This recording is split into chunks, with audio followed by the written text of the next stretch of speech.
চন্দননগরের রুশ চর ভিক্টোরিয়া এখন রাশিয়ায়। রুশ চর মামলায় চাঞ্চল্যকর তথ্য, দেশ ছেড়ে পালিয়েছেন ভিক্টোরিয়া বসু। দিল্লি থেকে বিহার, নেপাল হয়ে দুবাই, দুবাই থেকে সোজা রাশিয়ায় ভিক্টোরিয়া। সোমবার সুপ্রিম কোর্টে জানালো কেন্দ্র, গোটা ঘটনার তদন্ত করা হচ্ছে বলে জানায় কেন্দ্র। কি করে পালালেন ভিক্টোরিয়া? সুপ্রিম কোর্টে প্রশ্নের মুখে কেন্দ্র। কেন্দ্রের দেওয়া তথ্য নিশ্চিত করতে নির্দেশ আদালতের। এক সপ্তাহ পর ফের শুনানি। ভিক্টোরিয়ার বিরুদ্ধে ভারতবর্ষে কোনো ক্রিমিনাল কেসও নেই, সেক্ষেত্রে বন্দি প্রত্যর্পণের কোনো ব্যাপারও নেই। সুপ্রিম কোর্টের অর্ডার দেশের বাইরে অ্যাপ্লিকেবল নয়। সুতরাং এখন আমার এটাতে মনে হচ্ছে যে একমাত্র যদি সদিচ্ছা বা সৎ প্রচেষ্টা তাদের উপরে এই ব্যাপারটাকে ছেড়ে দিতে হবে। মিনিস্ট্রি অফ এক্সটার্নাল অ্যাফেয়ার্স যদি রাশিয়ার অথরিটিসকে বলে বুঝিয়ে যদি তাদেরকে আনতে পারেন, বা অন্তত যদি বাচ্চাটাকে আনতে পারেন।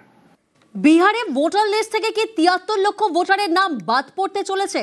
বিহারে বিধানসভা ভোটের আগে তালিকা রিভিশনের কাজ শুরু করেছে কমিশন।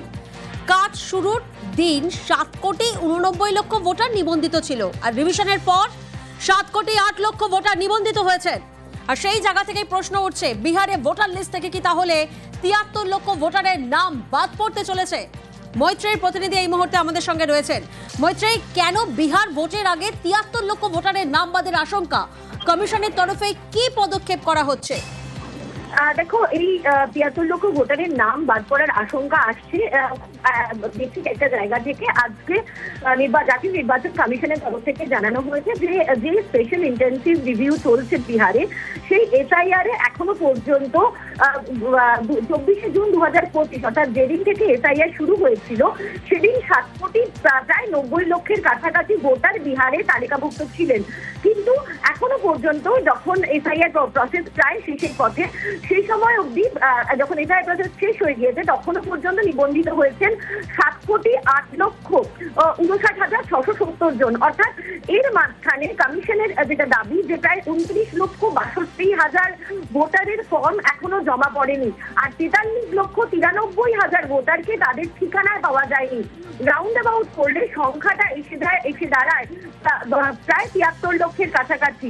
এই ৭৩ লক্ষ ভোটারের নাম যাতে বাদ না পড়ে, যখন প্রাথমিক যে প্রাইমারি যে লিস্ট বেরোবে ১লা অগস্ট, যে সেই খসড়া ভোটার তালিকাতে প্রকাশ হবে, সেখান থেকে যাতে তাদের নাম বাদ না যায় সেটা সুনিশ্চিত করার জন্য ১২টি রাজনৈতিক যে দল রয়েছে বিহারে, সেই রাজনৈতিক দলগুলোকে দায়িত্ব নিতে বলেছে কমিশন এবং তাদেরকে জানিয়েছে তাদের বিএলএ এবং কর্মীদের মারফত এই ভোটারদেরকে খুঁজে বার করতে এবং তাদেরকে ভোটার লিস্টের আওতায় নিয়ে আসার জন্য যে প্রয়োজনীয় পদক্ষেপ সেটা করতে।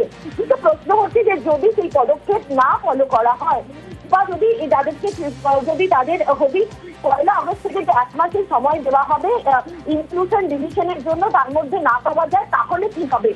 তাহলে কি ৭৩ লক্ষ ভোটারের নাম বাদ যাবে যাদের নাম ২৪শে জুন যেদিন এই এসআইআর শুরু হয়েছিল সেদিন ছিল ভোটার তালিকায়। বেশ,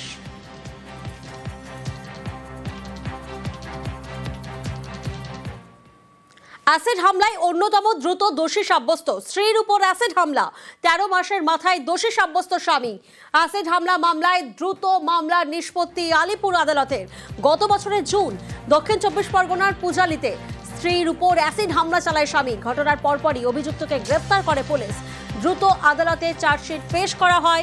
সোমবার মহিলার স্বামীকে দোষী সাব্যস্ত করে আলিপুর আদালত। মঙ্গলবার সাজা ঘোষণা।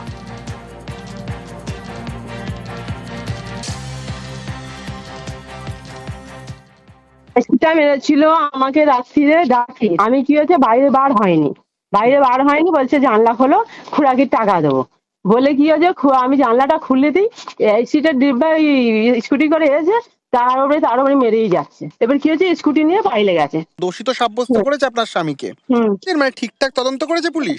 হ্যাঁ করেছে, হ্যাঁ। আমি এদের বুঝি যে আমার লাইফ সাজা হোক, আমি এটাই যে আমাকে মারধর অনেক অত্যাচার করেছে, যে যাবজ্জীবন ওর জেল হোক।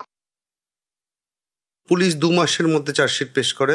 চার্জ গঠনের ১০ মাস ১১ দিনের মধ্যে দোষী সাব্যস্ত হওয়া। অন্যতম দ্রুততম অ্যাসিড অ্যাটাকের মামলায় সাজা ঘোষণা। ২০১৩ সালে তো আপনারা জানেন অন্তর্ভুক্তি হয় অ্যাসিড অ্যাটাকের ইন্ডিয়ান পিনাল কোডের ভেতরে। এখানে ১২ জন সাক্ষী প্রসিকিউশনের তরফ থেকে দেওয়া হয় এবং ২ জন সাক্ষী ডিফেন্স উইটনেসের তরফ থেকে দেওয়া হয়। আদালতের অত্যন্ত গুরুত্ব দিয়ে এই মামলার বিচার করা এটা একটা অত্যন্ত গুরুত্বপূর্ণ রায়।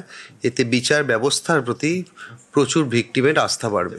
আমরা আমাদের তরফ থেকে সর্বোচ্চ দোষী যাতে সর্বোচ্চ সাজা পান তার জন্য আবেদন রাখবো আদালতের কাছে। সুপ্রিম কোর্টও এসএসসির নিয়োগ বিধি বহাল রাখলো। হাইকোর্টের ডিভিশন বেঞ্চের রায়ে হস্তক্ষেপ করল না শীর্ষ আদালত। মামলাকারীর আইনজীবী বিকাশ রঞ্জন ভট্টাচার্যকে এদিন ভর্ৎসনাও করে বিচারপতি সঞ্জয় কুমার এবং বিচারপতি সতীশ চন্দ্র শর্মার বেঞ্চ। বলে সুপ্রিম কোর্ট জুয়া খেলার জায়গা নয়।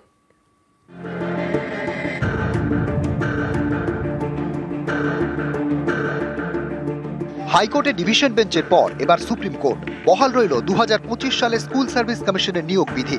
সোমবার সুপ্রিম কোর্টে বিচারপতি সঞ্জয় কুমার এবং বিচারপতি সতীশ চন্দ্র শর্মার বেঞ্চে শুনানি হয়। বিচারপতি সঞ্জয় কুমার বলেন, অযোগ্যরা বাদ হয়ে গিয়েছেন, যোগ্যরা বাড়তি সুবিধা পেলে ক্ষতি কি? তাদের তো পড়ানোর অভিজ্ঞতা রয়েছে। শীর্ষ আদালত জানতে চায় মামলাকারীর নাম কি মেরিট লিস্টে ছিল? তখন তার আইনজীবী বলেন না। সুপ্রিম কোর্ট বলে এই নিয়োগ প্রক্রিয়া অনন্তকাল চলতে পারে না। মামলাকারীর আইনজীবী বিকাশ রঞ্জন ভট্টাচার্য তখন বলেন মামলা প্রত্যাহারের অনুমতি দেওয়া হোক। শীর্ষ আদালত এই আবেদন খারিজ করে দেয়। বিচারপতি সঞ্জয় কুমার এবং বিচারপতি সতীশ চন্দ্র শর্মার বেঞ্চের কড়া বার্তা, এতক্ষণ শুনানির পর মামলা প্রত্যাহারের অনুমতি দেওয়া যাবে না। সুপ্রিম কোর্ট জুয়া খেলার জায়গা নয়। এরপরে সুপ্রিম কোর্ট জানিয়ে দেয় কলকাতা হাইকোর্টের ডিভিশন বেঞ্চের রায়ে তারা হস্তক্ষেপ করবে না। যাদের চাকরি বাতিল হয়েছে দুর্নীতির জন্য, দুর্নীতিমূলক প্রক্রিয়ার জন্য, এবং যেখানে সুপ্রিম কোর্ট বলেছিলেন যে তাদের কোনো সুবিধে দেওয়া যাবে না, সেক্ষেত্রে সার্ভিস কমিশন এমন একটা বিধি করেছেন যার ফলে 10 নম্বর অতিরিক্ত তার সুবিধে পেয়ে যাবেন। তা সেটাকে সুপ্রিম কোর্ট খুব একটা গ্রহণ করলেন না, বললেন না যা বিধি হয়েছে সে অনুযায়ী হোক, তারপর দেখা যাবে। তার মানে ভবিষ্যতে আরো মামলা হোক, সেই বিধানই বোধহয় সুপ্রিম কোর্ট দিলেন।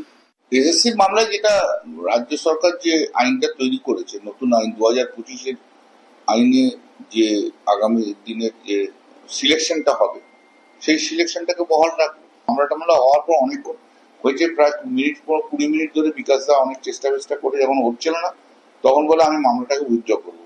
তখন আমি বিরোধিতা করেছি। তখন জজ বলেছে এটা is not a, supreme court is not a place of gambling. গত 3রা এপ্রিল সুপ্রিম কোর্টের রায়ের এসএসসি প্রায় 26,000 জনের চাকরি যায়। শীর্ষ আদালতের নির্দেশে গত 30শে মে নিয়োগ বিজ্ঞপ্তি জারি করে স্কুল সার্ভিস কমিশন। এই নিয়োগ বিধি নিয়েও জল গড়ায় কলকাতা হাইকোর্টে। বিচারপতি সৌগত ভট্টাচার্য নির্দেশ দেন দাগিরা এসএসসি চাকরি পরীক্ষায় বসতে পারবেন না, কিন্তু নিয়োগ বিজ্ঞপ্তির বাকি অংশে হস্তক্ষেপ করেনি আদালত। দাগিরা যাতে পরীক্ষায় বসতে পারেন সেই আর্জি জানিয়ে হাইকোর্টের ডিভিশন বেঞ্চে যায় এসএসসি এবং রাজ্য। অন্যদিকে বিজ্ঞপ্তির একাধিক বিষয়ে আপত্তি জানিয়ে ডিভিশন বেঞ্চে মামলা করেন চাকরিহারারা। শুনানি হয় বিচারপতি সৌমেন সেন এবং বিচারপতি স্মিতা দাসদের বেঞ্চে। সিঙ্গল বেঞ্চে রায় বহাল রাখে ডিভিশন বেঞ্চ। নিয়োগ বিজ্ঞপ্তি নিয়ে প্রশ্ন তুলে যে 4টি আর্জি দায়ের করা হয়েছিল সবকটি খারিজ করে দেয়। একে চ্যালেঞ্জ করে সুপ্রিম কোর্টে মামলা, কিন্তু ডিভিশন বেঞ্চের রায় হস্তক্ষেপ করল না শীর্ষ আদালত। মুম্বাই বিস্ফোরণে বেকসুর খালাস 12 দোষী, নিম্ন আদালতে দোষী, উচ্চ আদালতে বেকসুর। 2006 মুম্বাই লোকাল ট্রেনে ধারাবাহিক বিস্ফোরণ, দোষী সাব্যস্ত 12 জনকে বেকসুর খালাস করা হয়েছে। 12 জনকে বেকসুর খালাস বোম্বে হাইকোর্টের। 2015 12 জনকে দোষী সাব্যস্ত করে নিম্ন আদালত, যার মধ্যে 5 জনের ফাঁসি এবং 7 জনের যাবজ্জীবন সাজা হয়। আর এই রায়কে চ্যালেঞ্জ করে বোম্বে হাইকোর্টে যান দোষীরা। প্রমাণের অভাবে বেকসুর খালাস পর্যবেক্ষণ বিচারপতি। 19 বছর পর বেকসুর খালাস দোষীরা। 2006 মুম্বাইয়ে ধারাবাহিক বিস্ফোরণ এবং সেই বিস্ফোরণে প্রাণ যায় 189 জনের। जहां आज इन लोगों का एक्विटल मिला है, हम लोगों को बहुत खुशी है, फैमिलीज को भी खुशी है। वही कहीं ना कहीं हमारे दिल में विक्टिम्स की फैमिली के लिए, विक्टिम्स के लिए दर्द है कि जो मेन कल्प्रेंट्स है, जो जिन लोगों ने ये ब्लास्ट करवाया था, जो मास्टर माइंड्स थे, वो शायद आज भी बाहर खुले घूम रहे हैं। और ये कहीं ना कहीं जो है इन्वेस्टिगेशन एजेंसी के ऊपर एक तमाचा भी है कि आपको जो है एक पर्टिकुलर कम्युनिटी को ना टारगेट करते हुए सिक्के का दूसरा रुख भी देखना चाहिए और आपको इस मामले को जो है, जो पूरा ब्लास्ट था, इसको अच्छी तरह से इन्वेस्टिगेट करना चाहिए। 19 साल हो गए, तो सरकार से मेरा एक सवाल था कि 19 साल हमारे इस केस के फैसले के लिए क्यों लगे, इसके पीछे किसका हाथ है जो हमारे ये निर्णय आज हमको सुनने आ रहा है कि वो निर्दोष छूटे हैं। करने वालों के साथ खिलवाड़ कर रही है सरकार, कर रही है, न्यायालय कर रही है। तो ये तो हमको बिल्कुल गवाह नहीं हो रहा है कि ये निर्णय सही है। सुप्रीम कोर्ट में जाने के लिए देखिए सरकार ने कदम उठाना चाहिए कि इसका फैसला जरूर आना चाहिए और उनको फांसी होनी चाहिए कैदी लोगों को।